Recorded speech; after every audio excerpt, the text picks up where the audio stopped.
What's going on, airheads and BMW motorcycle enthusiasts? Today I want to talk about my R9T and the first 5 farcals that I've done to this bike. It is stunningly beautiful today, so I'm going to make this video as short as possible so I can get on her and go for a ride. So let's get into it. So the first modification I made to the R9T was the unit garage oil cooler guard, and I chose this one mainly for aesthetic reasons. But the main reason that I like it is that it protects the fins on the oil cooler so it doesn't get banged up from small rocks or large bugs that would impact that at speed.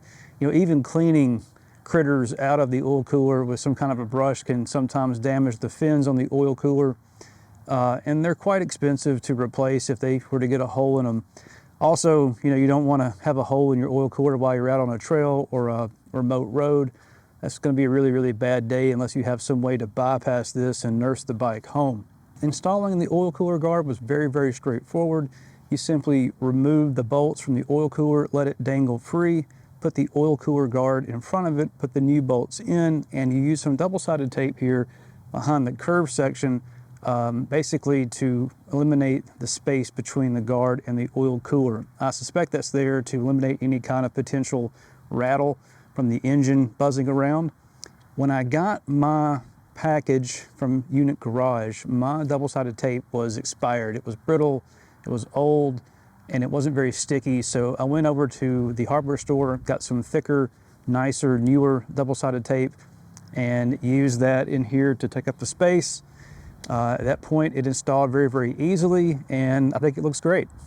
The second modification I made to the R9T was the installation of this lovely Hepco and Becker luggage tray or luggage rack.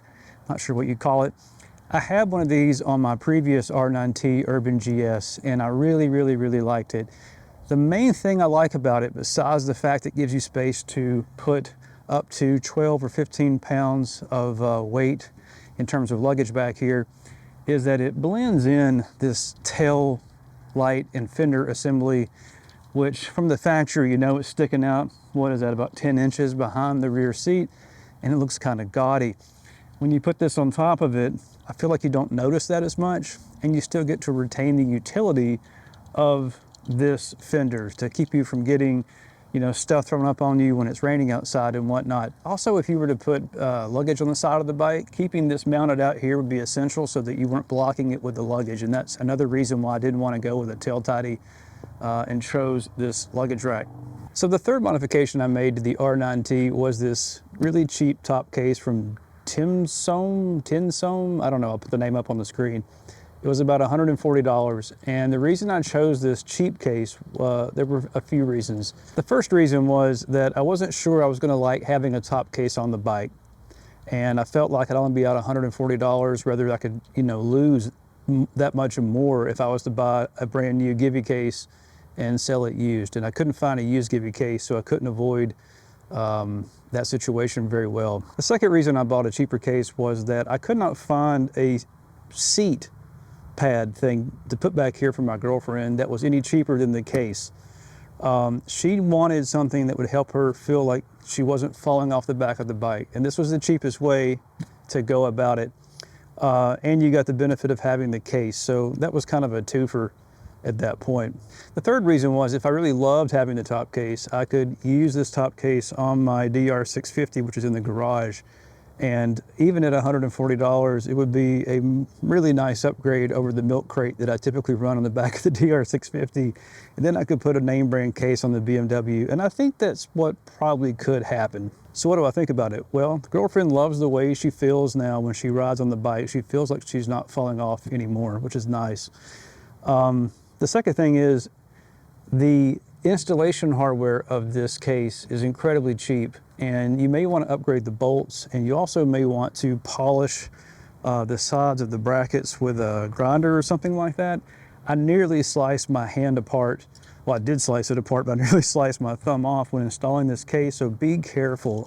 You know, it's a $140 case from China. By the time you watch this video, it'll likely be 25% more after the Trump tariffs. So maybe get one if you want one now, but I digress about politics. The case is seemingly weather tight. It's lockable. It's easy to remove from the bike. It will easily hold my drone and lunch and some water and a camera and whatever else I want to, chuck back in here. That said, I do need to point out one thing. This luggage rack is not designed to hold this case. Now, they claim this rack is only good for 12 to 15 pounds.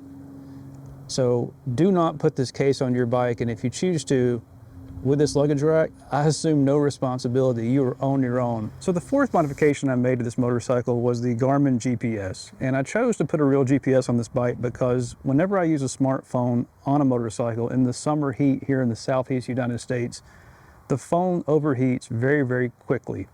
Once the phone overheats, I have no text, no phone calls, nothing. And that really sucks. It's not a fun situation to be in. So having a dedicated GPS allows me to keep the phone in a tank pack or in my pocket, and it solves the phone overheating situation. Also, I really enjoy having a dedicated appliance that's fit for purpose. I don't have to worry about it overheating, about it getting wet. It can do a lot of fun things that would require multiple apps on the phone, and the display on this is really easy to use with capacitive touch gloves like the ones I have from Klim. I couldn't recommend it enough. It's pretty easy to install the bracket. You simply take out these two bolts on the bottom of the clamp, put some new bolts in with the bracket on there, and away you go. You will have to route your cabling for power. I chose to use the diagnostic power that they have down here on the left side of the motorcycle. It's pretty easy to do. And once you have it on here, you can simply remove it and take it with you so nobody steals it. And then you can put these mounts on your other motorcycles and then take it with you and use them on any bike that you got. Love it. So the fifth modification I made to this bike was the installation of these unit garage engine guards that are designed to protect the 1200cc engine jugs from being smacked on the ground. Now you can still get some superficial damage on these things if you're scrambling it, but hopefully this will prevent you from cracking these things and leaving oil pouring out of your engine, which would be a really bad day. They go on pretty easy, and Bert over at Bert's Bike helped me out with that. Thank you, Bert. And yeah, we had to do a couple of things to get them on. The first thing was we had to go pick up some rounded end hex drivers to get the bolts where they needed to go. And the second thing that we needed to do was tweak one of the mounting tabs with a rubber mallet. Now, I don't know if that's an issue with the jig that Unit Garage is using, if it's gotten tweaked, or if it's an issue with shipping. I didn't see any damage to the box, but something caused that bracket to be off. It wasn't that big of a deal to fix, so no harm, no foul. I think very highly of these guards. I love these second bars that are on the bottom. It kind of looks more robust and hopefully is more robust. Yeah, they look nice. And they give you a place to add a driving lamp or fog lamp. I would probably do a single one, retro style, and put it on the other side so that it wouldn't interfere with the snorkel.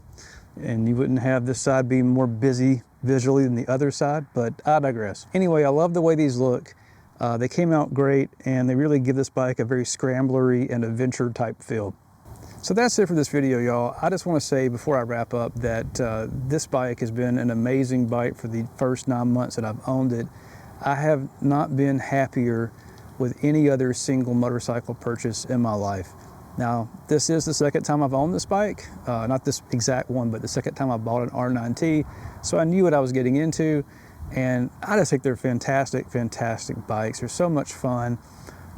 They don't require that you ride them at 9/10ths to enjoy them. They handle really well. They're comfortable enough. Yeah, the engine sounds like a fart can, but it's part of the boxer experience. You just got to embrace it. But yeah, I really dig it, and I really dig the way these modifications have enhanced my ownership and riding experience. So that's it. If you've liked this video, please give it a thumbs up and consider subscribing. And until next time, y'all, ride safe.